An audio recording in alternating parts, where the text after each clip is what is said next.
Bago ginawa ng Diyos ang tao, inuna muna niyang ginawa ang mga natural na pangangailangan nito tulad ng tubig, lupa, hangin, araw, buwan at halaman, maging hayop na sadyang kailangan ng tao upang mananatiling buhay.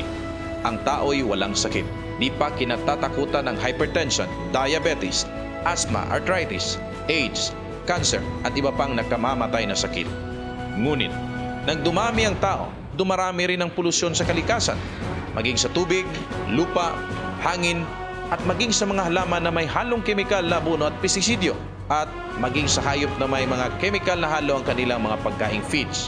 Dahil dito, lumaganap ang sakit hindi lamang sa laman at hayop, kundi nangunguna na sa sakit ng tao. Sa talaan ng Department of Agriculture, taon-taon ay milyon-milyong piso ang ginagastos sa pambili ng abono at pestisidyo. Ganon din ang ginastos para sa pagpapalakas ng paghahayupan. Dagdag pa nito sa talaan din ng Department of Health, bilyon-bilyong piso ang nailaan para sa programang pangnutrisyon at kampanya kontra hypertension, diabetes, cancer, kidney failure, lung disease, skin disease at iba pang nakamamatay na sakit. Ngayon, ipinakikilala ang isang natatanging imbinsyong Pinoy na hango sa fermented na cinnamon bark at fulvic minerals ng blue-green algae at biodest water. Ito'y kilala sa brand name na Doc F o Fulvic Minerals na naimbento ni Dr. Edgar Dilibo ng Davao City. Ito na marahil ang sagot sa nutrisyonal na pangangailangan ng hayop, halaman at tao sa iisang formula lamang.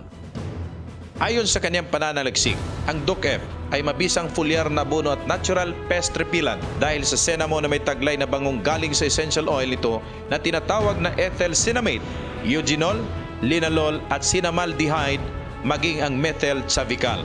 Di na kailangan pa ang pamatay pesti sa mga gulay na pichay, talong at ampalaya na nasubukan na sa Davao City, General Santos City, Cagayan de Oro City.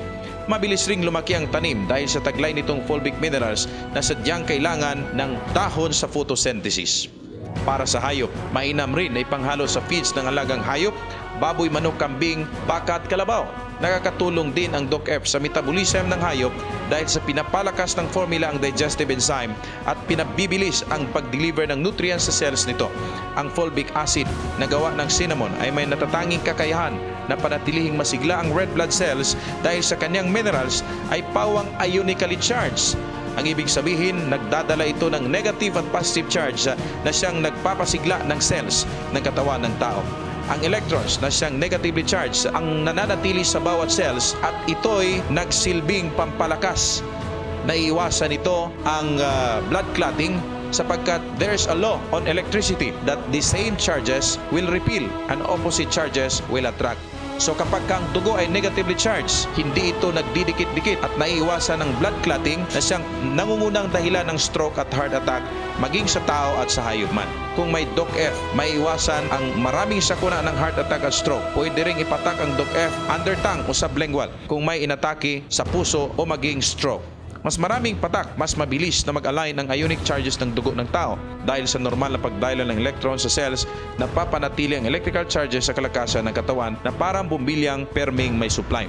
Sa demonstration, ang bumbilyang ito ay nakakabit sa elektrisidad, ngunit ito'y walang kuryente kapag walang electrical charges. Sinasabing ang tubig na ito ay isang purified water, walang microorganism at wala ring minerales. Kaya kapag inilagay ang test prod ng bumbilya na to, hindi ito nakapagbibigay ng enerhiya sa bumbilya. Ibig sabihin, walang ionic charge na pumapasok doon sa bumbilya kahit may kuryente pa na andyan sa kanyang sistema.